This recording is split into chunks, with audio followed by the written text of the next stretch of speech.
What is a fractional share? A fractional share is a partial share of stock.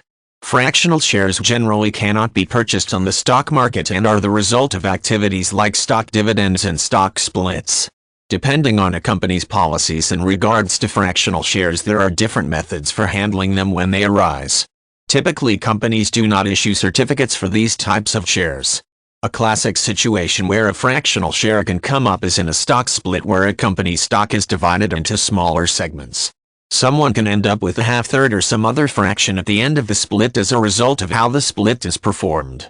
Some companies opt to simply round up. If someone is to be left with 142.23 shares of stock after a stock split, for example, the company would round up to 143 shares. This can be tidier for accounting purposes in addition to reducing confusion. Another option is to cash out the fractional share. In this case, when people have fractional shares after a dividend split or other activity, the company sends them cash in the value of the fractional share and records the other shares normally.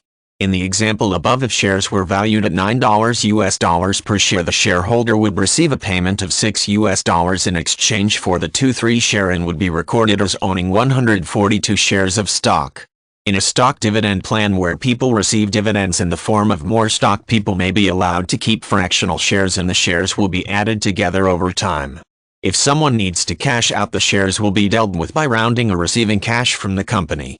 As long as a person is not planning to sell or trade the stock, however, the company may have no problems with maintaining records relating to fractional shares.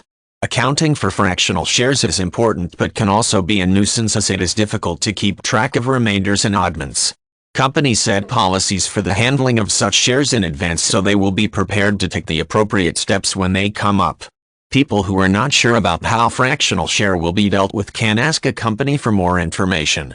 Whenever events like dividends and splits occur, people should make sure their accounts are properly recorded. If a 2% dividend is announced, for example, and someone doesn't receive a 2% stock increase, this should be addressed as quickly as possible.